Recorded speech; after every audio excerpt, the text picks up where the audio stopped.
Y otro festejo importante es el de la fiesta de la Candelaria, que ya se viene, ya estamos a unos días. Y esta mañana tenemos la presencia del historiador y cronista Asael Abdi Vázquez Román, que justamente nos viene a hablar de este edificio, de este ex convento ahora y parroquia de Santo Domingo de Guzmán. Él elaboró una breve historia, se llama Breves apuntes sobre la historia del exconvento de Santo Domingo de Guzmán de Tlaquiltenango. Ah, caray, él lo hizo, suena como el de Agapito Mateos Minos, ¿verdad? Breves apuntes de Jojutla, Tlaquiltenango, pero no, este es de la historia del exconvento, así es que le doy la bienvenida. Asael, ¿cómo estás? Muy buenos días.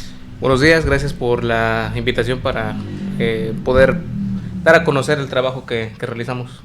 Sin duda ninguna, una joya arqueológica, ya lo decíamos, arquitectónica, este exconvento. Hablábamos con el párroco el día de ayer o anteayer, que nos decía que ya lo van a poder reabrir, y estábamos revisando, este inmueble data de 1540, por ahí.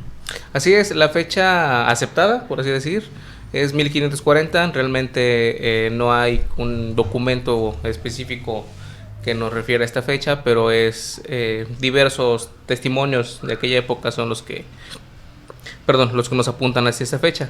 Y sí, de hecho es uno de los temas que se tratan en el cuadernillo, que surge a partir de 8 años de investigación, aprovechando ahorita la oportunidad, que es un hecho histórico, la reapertura del templo como tal, después de casi 8 años de estar cerrado y en reparación. Entonces representa un acontecimiento muy importante en la historia misma del propio inmueble. Tuve entonces la idea de recopilar, dentro de estos 8 años de investigación que he estado realizando, apuntes que tuvieran que ver con la historia del templo, y aquí los reúno. Y con respecto a lo que mencionas de la fundación del templo, del año de fundación, pues existe este año estandarizado, aceptado, de 1540, y algo que se toca también en el folleto es quiénes lo construyeron, quiénes señalaron el lugar en el que se va a construir.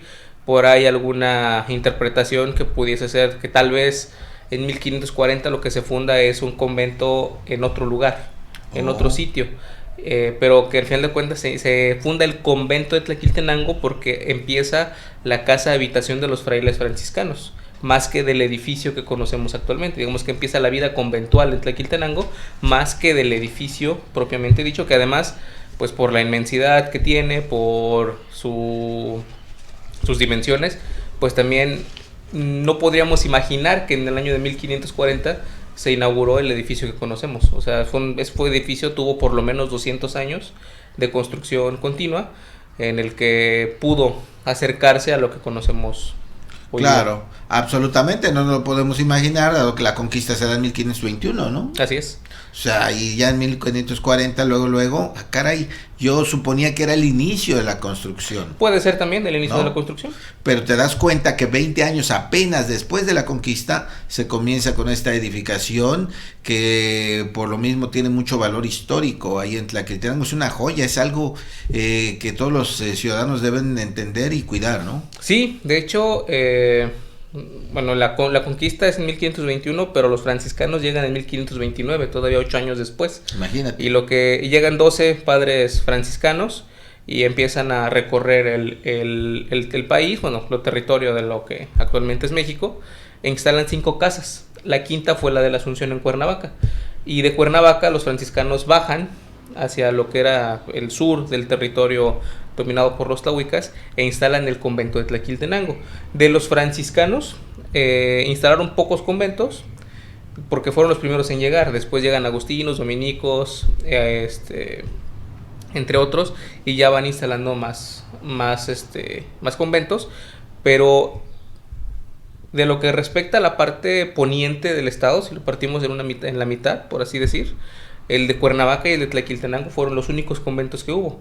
La zona oriente casi es convento por cabecera municipal. De este lado no. De este lado nada más fue Cuernavaca y Tlaquiltenango. Y de ahí la importancia que tuvo el curato de Tlaquiltenango, que se extendió en un momento dado hasta Macusac. Eran alrededor de 12, 15 pueblos comarcanos los que tenía sujetos. Entonces, en ese convento, que fue capital del clero, que fue capital del gobierno, fue capital también de la milicia durante la independencia y otras guerras, pues se tomaron decisiones muy importantes.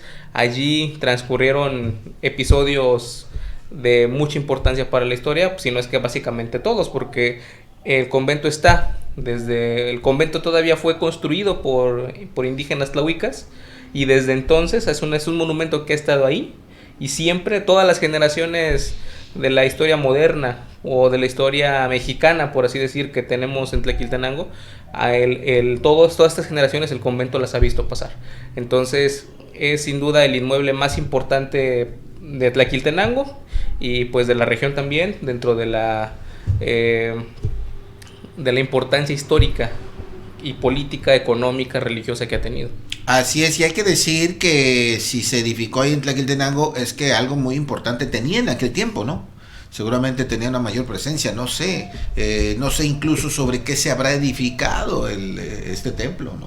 Sí, de hecho, dentro de los textos que se consultaron y que se recopilan aquí en este folleto, está uno escrito por la historiadora Laura Hinojosa, que refiere que fueron Martín Cortés, hijo de Hernán Cortés, entonces Marqués del Valle, Fray Francisco de Santa María, y los indígenas o los principales naturales del pueblo de Tlaquiltenango, quienes señalaron el lugar en el que se debía construir el convento. Esto nos arroja a que posiblemente no esté encima de un teocalli prehispánico, sino que haya sido un punto estratégico que hayan escogido, porque existe también la referencia de que el convento de la Asunción en Cuernavaca no está construido encima de un teocalli, y fueron los mismos franciscanos quienes construyen la Asunción y quienes construyen el convento entonces de San Francisco Tlaquiltenango. Y de hecho da a conocer la historiadora Laura Hinojosa que fue el mismo arquitecto el que hizo el diseño o la traza, menciona ahí, de los dos conventos, que fue Juan Sánchez Talaya, un español. Entonces, pues habría que hacer todavía muchas investigaciones para poder dar sería ahí interesante hacer una excavación. Yo siento que algo hay ahí abajo. Seguramente, sí. ¿Verdad? Sí, pues básicamente cada vez que se escarba se encuentran tepalcates o utensilios. Caso de mencionar es cuando se hacen las fosas para poder enterrar las momias en 1994, que de todo lo que fueron encontrando instalaron un pequeño museo temporal ahí en el exconvento. No sé qué habrá sido de esas piezas, pero durante un tiempo hubo una vitrina con piezas que se encontraron ahí en Tlaquiltenango cuando se escarbó la fosa, en donde se sepultaron las 4 momias que encontraron hacia 1970 tal vez el padre Hinojosa, y que las inhumó el padre Gabriel Calderón Ruiz en el 94. Interesante. También hablemos entonces de este documento que dice que tardó 8 años. Son 8 años de investigación. Durante estos 8 años he estado haciendo notas, he estado haciendo por eso son apuntes. Por eso se llama apuntes. Porque nace a partir de diversas notas que yo estuve haciendo en este tiempo. La estructura es a un solo capítulo. De hecho, el capítulo se llama 6 siglos de historia, y es un pequeño capítulo que pues pretende generar cierto debate por el título, porque pues me dirán, es que el convento tiene 485 años, ¿no? Imagínate. No son 6 siglos, pero son 6 siglos de historia porque ha estado presente en el siglo XVI, XVII, XVIII, XIX, XX y XXI. Entonces es lo que te comentaba hace rato, ¿no? Ha estado presente en todas estas etapas históricas. Son casi 500 años de vida desde la fundación, 6 siglos de presencia, y está hecho a esta manera. Es una sola crónica, es un relato que con tiempo y con dedicación y relajación no se puede leer en menos de 2 horas. Está hecho como una narración, una crónica, vaya. Entonces, y comienza desde 1540 y termina hasta el año pasado, haciendo mención de lo que fue la entrega simbólica y algunos comentarios con respecto a las remodelaciones, ¿no? Escuchaba, por ejemplo, ayer en la entrevista que le hicieron al párroco sobre que el ciprés tiene todavía detalles. En lo personal, desde el punto de vista histórico, yo consideraría que sería bueno, inclusive hasta útil históricamente hablando, que se dejara como está, porque ayudaría a diferenciar las dos etapas arquitectónicas que tuvo. Lo que fue la base, la primera base, la base y el primer nivel, como la parte original, y a diferenciarlo del segundo nivel, que es la parte reconstruida, ¿no? Porque en muchos años quedará fuera de la memoria colectiva lo que fue el temblor del 2017, y para que la gente pueda seguir diferenciando por qué son diferentes una etapa de la otra, a qué llevó. Otra cosa, por ejemplo, que podemos encontrar acá es que esa fractura que se le vio al convento en el momento del temblor del 2017, que fue una grieta que atravesó el cañón de la bóveda de frente hasta el ábside, o sea, de lado a lado, aparentemente ya existía y se reportó desde 1802. Entonces la gente en ese año solicitó que se reconstruyera el convento porque lo consideraban en ruinas y estaba esta grieta muy aparente. Entonces, pues lo único que hizo al parecer el convento del 2017 fue aparecerla de nuevo, y de hecho de ahí, a partir de ahí, generar el daño más grave que tuvo el templo. Es decir, ya había sido intervenida entonces. Ya, inclusive a principios del siglo XIX se le consideraba en ruinas. Al parecer estaba en muy mal estado. No se menciona en este libro específicamente, pero porque hubo apuntes que tuve que dejar afuera para no hacerlo tan extenso. Claro, porque pero viene una segunda parte, supongo. De hecho, la idea es después generar un libro. Okay. Ahorita es un folleto para con motivo de la reapertura del templo también, ¿no? Para la feria, porque yo le comentaba a mucha gente que pues no puede uno querer lo que no conoce, ¿no?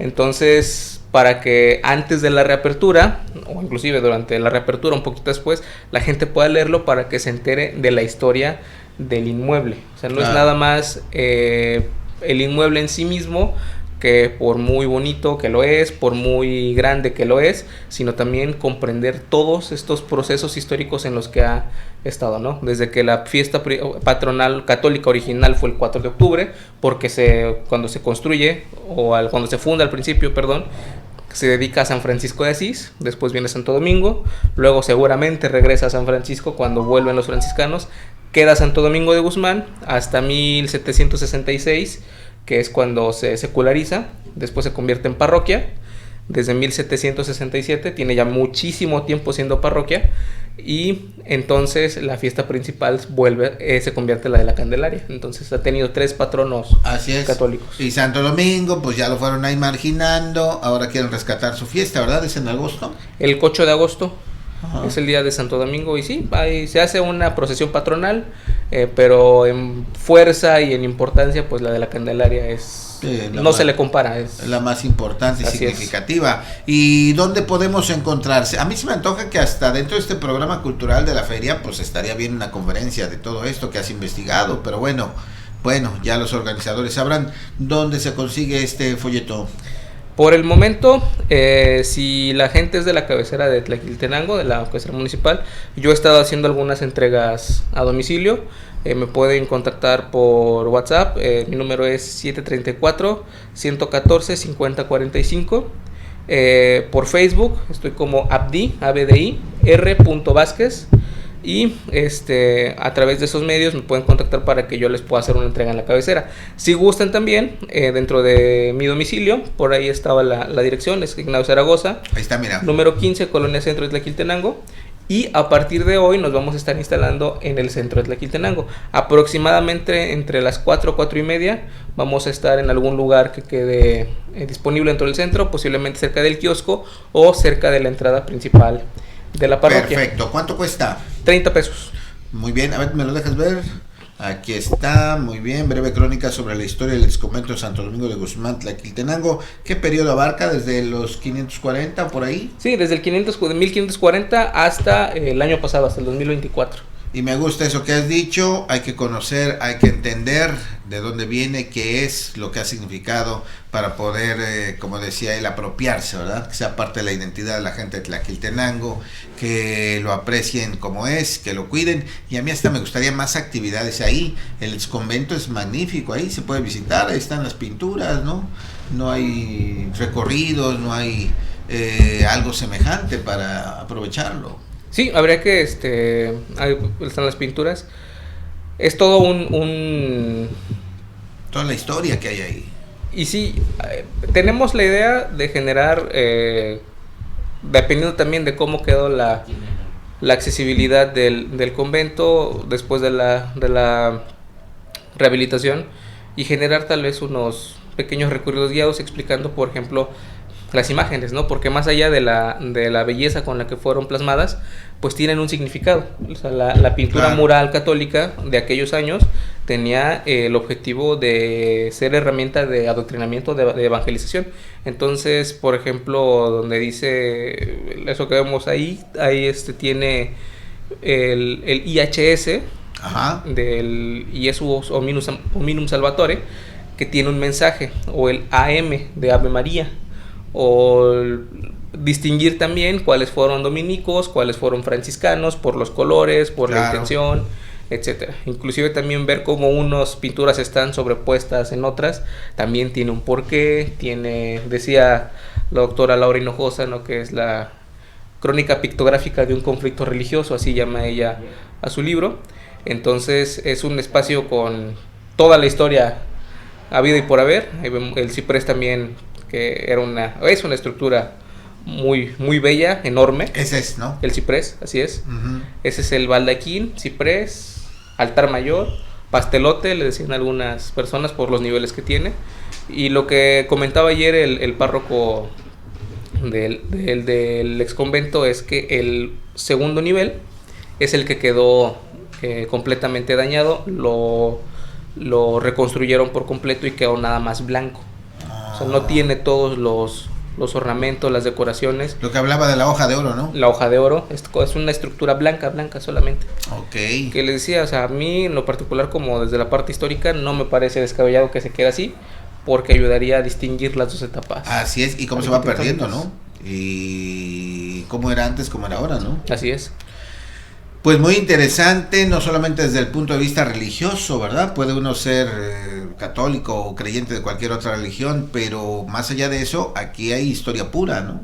Sí, al final de cuentas, ha sido el epicentro de la historia del pueblo. Así Y es. hablamos de Tlaquiltenango, de la cabecera.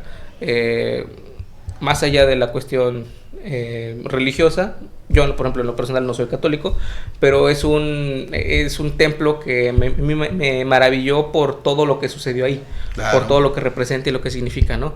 Entonces considero que si somos de Tlaquiltenango, sobre todo de la cabecera, pues es algo que tenemos que ver y tenemos que conocer, ¿no? Así es. Ahí en esta foto, vamos a pedir a la producción que la ponga, del lado, en la parte lateral, ahí, no sé cómo se le llama esa parte, está la fachada, ahí a la vuelta, le pusieron ahí como que esta imagen, esa no estaba ahí. ¿Sí la vemos? ¿Sí la ves? Esa que está ahí. Sí. Esa, ¿era válido poner eso ahí? Es algo que, de hecho, yo hago el apunte en este folleto, que para mí era una de las cosas que tenían que haber dejado como estaban. Lo que hicieron, esa puerta se llama porciúncula, es una imitación de la capilla en la que San Francisco de Asís comienza su ministerio en Italia. Oh. La tiene también la Catedral de Cuernavaca, de ahí que venga del mismo arquitecto, ¿no? Y ese nicho, antes del temblor, estaba destruido, pero se veía una destrucción posiblemente intencional, o sea, como que lo que estaba ahí fue destruido de manera la gente deliberada, exactamente. Entonces hacía falta estudiar, porque tenía ciertos golpes, se le veían, y posiblemente ahí hubo un santo que en estos conflictos entre uno y otro, entre dominicos y franciscanos, seguramente tal vez lo quitaron, porque yo pregunté a muchísimas personas, investigué bastantes fotos, hay algunas que toman esa puerta en los años 30 y está destruida desde entonces. A quien yo le pregunté, absolutamente nadie me supo dar razón de qué imagen estuvo posada en ese lugar, ¿no? Entonces, con esta rehabilitación lo que hicieron fue que cambiaron prácticamente toda la cantera con la que estaba construida la porciúncula. Esa parte la pulieron, le dejaron un acabado pues muy bonito, pero ahí sí me parece que también le distorsionaron el sentido de la historia que había tenido ese nicho. Claro, Pero muy bueno, bien. es válido porque al final de cuentas la iglesia es quien ocupa el espacio y quien decide qué posar ahí, ¿va? Entonces supondríamos que hubo acuerdo ahí, ¿verdad? Tan solo lo suponemos. Y finalmente, Asael, cuéntanos de manera general qué cambió en el templo. Parece que la cúpula quedó diferente, ¿no? ¿Qué fue lo que cambió con la rehabilitación? Sí, bueno, en el templo de entrada las pinturas murales que tenía el baldaquín o el ciprés en la parte de atrás quedaron dañadas por las cuarteaduras. Se ven todavía algunas de la parte en el primer arco del triunfo que tenía este baldaquín hacia los laterales. Había unas pinturas con respecto a algunos santos principales de los católicos. Estaba San Francisco, Santo Domingo, me parece que había también el San Ignacio de Loyola. Eran 4 los que estaban ahí, y arriba tenía un decorado, ahí se ve, tenía un decorado muy bonito. Toda esta parte del primer arco que se ve a un ladito del ciprés quedó blanqueada completamente porque se reconstruyó toda esta parte. Okay. Entonces esta pintura se perdió, la que está en la parte de atrás quedó dañada. Está todavía una buena parte, pero se ve se le ven las grietas, se ve todo el proceso de reparación. Ahorita no sé si se lo vayan a quitar. Yo la última vez que entré, justo en este arco había 3 vigas de metal que atravesaban de lado a lado la bóveda. No sé si vayan a retirarlas, si han sido como andamios para poder trabajar, o bien vaya que sea parte del refuerzo estructural que le hicieron. Ignoro, porque por ejemplo en la capilla de Teocalcingo, aquí en Jojutla, dejaron unos cables tensores en medio. Entonces ahorita no sé cómo vaya a quedar esa parte. Es como que de lo más significativo. También se ven las reparaciones en el cañón, es evidente. Y algo de lo bueno, de lo que se puede también aplaudir, es que fueron descubiertas y dejaron descubiertas unas pinturas murales originales dentro del templo. Me incluyo en las personas que nada más teníamos memoria del templo completamente blanco. Sí sé de gente mayor que me ha dicho que había algunas decoraciones, etcétera, pero en específico aquí se rescataron algunas pinturas, se pueden ver por bloques. No fue posible por los restauradores dejar todo completo como estaba. Es un trabajo muy extenuante y además muy caro, pero sí dejaron ciertas pinturas así a la vista, y eso también es un trabajo que se debe rescatar. Sí, exactamente. Y será de algo de lo nuevo que veremos este domingo, ya en la apertura, ¿verdad? Sí. Perfecto, pues qué interesante. Muchas gracias, Asael, por haber venido, presentarnos tu folleto, que ya le dijimos dónde lo puede conseguir. Esto es lectura indispensable para la gente de Tlaquiltenango. Así es que ya tiene usted la dirección. Hay que leerlo, repasarlo, entenderlo, compartirlo para conocer cómo se construyó y sobre todo la importancia de este templo allá en Tlaquiltenango, que este fin de semana pues ya va a estar de fiesta. Coincide todo, ¿verdad? La apertura, el documento, la fiesta, el 2 de febrero de la Candelaria. Muchas gracias, compañero. Y bueno, hay que decir también que este exconvento ya había sido entregado el año pasado, pero no estaba en condiciones. Fue una entrega administrativa, al final de cuentas. Fue la evaluación del Programa Nacional de Reconstrucción. Se hace la entrega simbólica, una entrega administrativa. Al final de cuentas, un edificio de esta magnitud y con las necesidades que tiene, nunca va a quedar al 100% sí, ¿no? cubierto. Comentaba ayer el párroco que hace falta dinero, y eso es una realidad. Hace falta proyectos, intervenciones, etcétera. Y al final de cuentas creo que lo que se buscaba y lo que se buscó también con otros edificios religiosos fue que quedaran funcionales, porque al ser tantos, también el instituto no se dio abasto para poder estar tan presente en todos, pero ahorita ya se va a poder hacer la reapertura. Así es, funcional es la palabra, y esperemos que también sea seguro, que es lo más importante, ¿no? Ya con tanta antigüedad, con tantos años encima, pues lo importante es que sea seguro para quienes ahí asisten. Así es. Pues muchas gracias, Asael, que tengas un excelente día y ahí nos veremos en la Feria de la Candelaria. Así es. Ahí estaremos también. Vamos a buscar ahí un espacio para poder vender el cuadernillo en ese lugar. Por favor. De preferencia estamos buscando que nos den permiso adentro de la iglesia, como parte de la historia del inmueble mismo. Entonces, pues ahí nos estaremos viendo y pues y vayan Gracias. a Tlaquiltenango. Vamos a Tlaquiltenango. Así es.